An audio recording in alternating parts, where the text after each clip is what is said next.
నా సినిమాలను నేనే చూడనన్నాడు నాటి పవన్ కళ్యాణ్.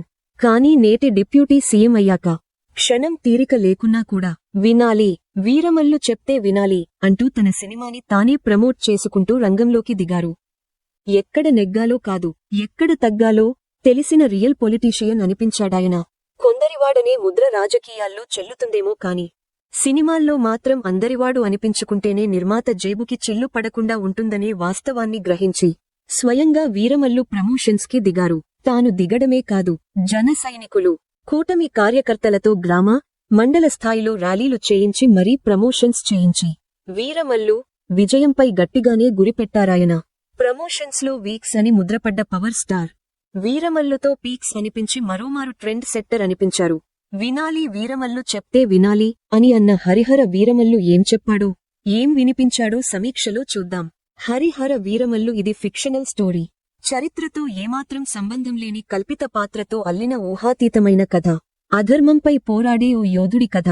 హిందువుగా బతకాలంటే పన్ను కట్టాలన్న ఔరంగజేబుపై వీరమల్లు చేసిన యుద్ధమే హరిహర వీరమల్లు కథ. కృష్ణానదీ తీరంలో దొరికిన విలువైన కోహినూర్ వజ్రం ముహమ్మద్ కులీ కుతుబ్ షాల దగ్గర నుంచి మొఘలుల వద్దకు ఎలా చేరిందనే విషయాన్ని అంతర్లీనంగా స్పృశిస్తూ మొఘల్ పాలకుడు ఔరంగజేబు నిరంకుశత్వాన్ని, అతని దురాగతాలను కళ్ళకి కట్టిన చిత్రం వీరమల్లు. మనం చదువుకున్న చరిత్రలో ఎంతసేపు మొఘల్ తాలూకా గొప్పతనం చెప్పారు తప్ప మొఘల్ తాలూకా అరాచకాన్ని చెప్పలేదు. హిందువుగా బతకాలి అంటే జిజియా పన్ను కట్టాలనే దారుణమైన పరిస్థితుల్లో తన ధర్మాన్ని కాపాడుకోవడం కోసం హరిహర వీరమల్లు ఎలాంటి యుద్ధాన్ని చేశాడు అన్నదే వీరమల్లు కథ. ఎప్పుడూ కూడా పవన్ కళ్యాణ్ తన సినిమా గురించి ఇంత గొప్పగా ఎప్పుడూ చెప్పుకోలేదు. విడుదలకు ముందు కూడా కనీసం తన సినిమాని ప్రమోట్ కూడా చేసుకోలేదు. కానీ వీరమల్లు సినిమాకి ఫుల్ ఎఫర్ట్ పెట్టామని పదే పదే చెప్పారు.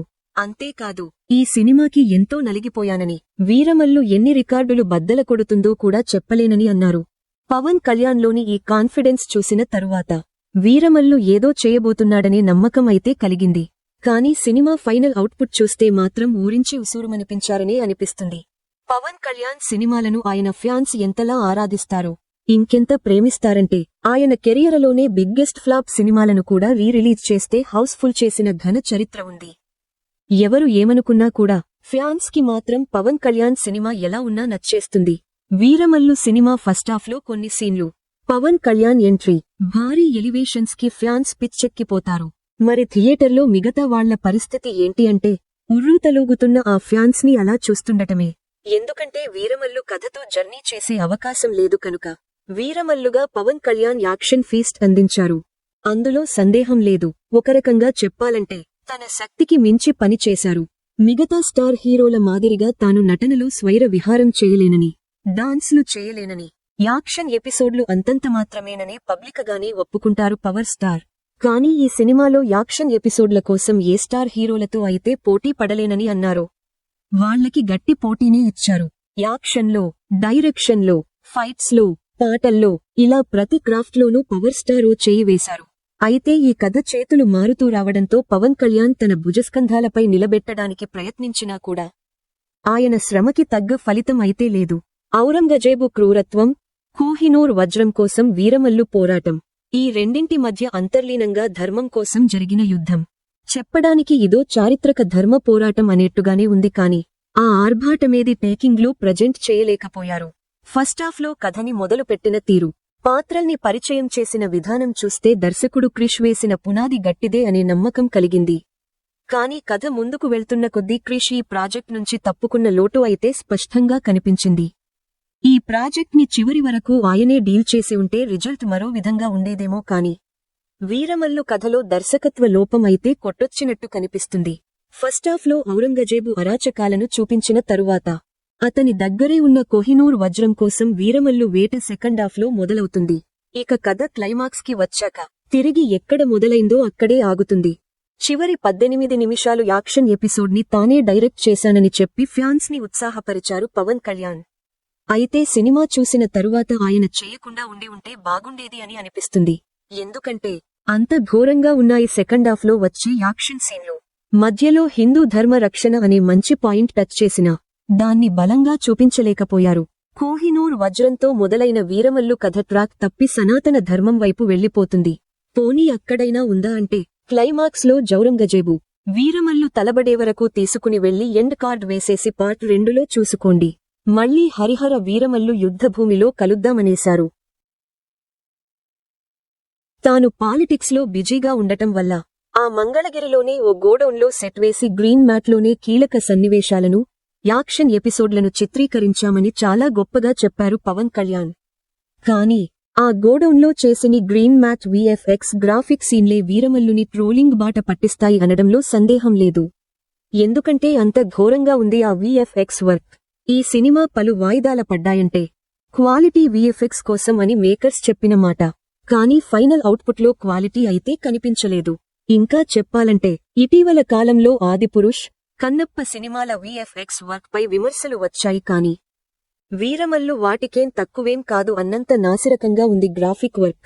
దర్శకుడు జ్యోతి కృష్ణ ట్రైలర్ వరకు అద్భుతమైన అవుట్పుట్ ఇచ్చి సినిమాను నాసిరకంగా మార్చేశారు. సరే, ఈ టెక్నికల్ విషయాలను పక్కన పెట్టి కథనాల విషయానికి వస్తే చారిత్రక మూలాలను గుర్తుచేసే ఇలాంటి కథలో పాత్రలు ఎంత ప్రభావం చూపిస్తాయో ఆ పాత్రల మధ్య ఎమోషన్స్ అంతే కీలకం. అయితే ఈ సినిమాలో కట్టిపడేసే ఎమోషన్స్ కానీ, కళ్ళు చెమ్మగిల్లే కీలక సన్నివేశాలు కానీ లేకపోవడం ప్రధాన లోపం. తెరపై పవర్ స్టార్ కనిపిస్తున్నాడు, భారీ తారగణం ఉంది, భారీ డైలాగ్లు పడుతున్నాయి, యాక్షన్ ఎలిమెంట్లు ఉన్నా కూడా లోపం ఏదో వెంటాడుతుందంటే అవే బలమైన భావోద్వేగాలు లేకపోవడం. సినిమా స్టార్టింగ్లో దొరగారి కళ్లల్లోకి కళ్ళు పెట్టి నేనొక్కడ్నే కాదు, నా వాళ్లంతా చూడాలి అని వీరమల్లు రొమ్ము విరుచుకుని నిలబడే సీన్ గూస్ బంప్స్ తెప్పిస్తుంది. ఆ తరహాలో ఎంగేజింగ్గా అనిపించే సీన్ల కోసం ఎదురుచూడాల్సిన పరిస్థితి. పాత్రల పరంగా వీరమల్లుగా పవన్ కళ్యాణ్ చాలానే కష్టపడ్డారు. పంచమి పాత్రలో heroine Nidhi Agarwal multi shades ఉన్న పాత్ర చేసింది. మొదట దేవదాసిగా కనిపించి ఇంటర్వెల్ ట్విస్ట్తో సర్ప్రైజ్ చేసింది. హావభావాలను రంగరించే పాత్రమే కాదు కాబట్టి వాటితో పెద్దగా పని పడలేదు. కాని ఆమె మేకప్ అయితే డ్రామా ఆర్టిస్టుల కంటే ఘోరంగా ఉంది. స్క్రీన్పై చాలా ఇబ్బందిగా అనిపిస్తుంది. ఔరంగజేబు పాత్రలో బాబీ డియోల్ క్రూరత్వాన్ని చూపించాడు. అందర్నీ డామినేట్ చేసి పారేశాడు. వీరమల్లు కథ మొదలయ్యేది సత్యరాజ్తోనే. యుద్ధ విద్యలు తెలిసిన పురోహితుడిగా ఇంపార్టెంట్ రోల్లో కనిపించారు. సెకండాఫ్ కోసం బందీగా ఉన్న ఇతని పాత్రను దాచిపెట్టారు. వీరితో పాటు సునీల్, నాజర్, సుబ్బరాజు, సచిన్ ఖేడేకర్, అనుపమ్ ఖేర్, నోరా ఫతేహి, నర్గీస్ ఫక్రీ, జిషుసేన్ గుప్తా, పూజిత పొన్నాడా, అనసూయ ఇలా చాలామందే నటీనటులు వాళ్ల పాత్రల్ని వాళ్లు చేసుకుంటూ పోయారు. ఎంఎం కీరవాణి తన సొంత సినిమాలకు అంటే రాజమౌళి సినిమాలకు కొట్టినంత బాగా బయట సినిమాలకు మ్యూజిక్ ఇవ్వరనే టాకుంది. అయితే వీరమల్లు సినిమాతో ఆ టాక్ని చెరిపేసుకోవాలనే ప్రయత్నమో ఏమో కాని తన నేపథ్య సంగీతంతో నార్మల్ సీన్లను కూడా హై రేంజ్కి తీసుకుని వెళ్లారు. ముఖ్యంగా క్లైమాక్స్ వార్ సీన్కి మొత్తం బాదిపారేశారు. వీరమల్లుకు కీరవాణి మ్యూజిక్కే బ్యాక్ బోన్. సాంగ్స్ పర్వాలేదు, మరీ గుర్తించుకుని మళ్లీ పాడుకునేంత గొప్ప మ్యూజిక్ అయితే ఇవ్వలేదు. పాటల కంటే బుర్రా సాయి మాధవ్ మాటలు బాగా పేలాయి. పవర్ స్టార్ కోసం చాలానే పవర్ఫుల్ డైలాగ్లు ఉన్నాయి. వినాలి, వీరమల్లు చెప్తే వినాలి అని అనిపించే డైలాగ్లు చాలానే ఉన్నాయి. ఈ సినిమా రన్ టైం భారంగా అనిపిస్తుంది. పార్ట్ 2 కోసం కథని సాగదీసినట్టుగానే ఉంటుంది. సినిమాటోగ్రఫీ, గ్రాఫిక్స్ జోడొద్దుల ప్రయాణం లాంటివి. ఒకటి ముందుకెళ్లి ఒకటి వెనుకున్నా రెండూ వెనకబడ్డట్టే.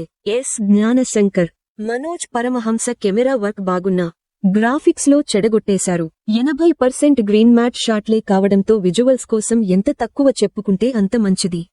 ఓవరాల్గా వినాలి, వీరమల్లు చెప్తే వినాలి, వినడానికి అక్కడేం లేదు, పోనీ చూడ్డానికి నాసిరకమే.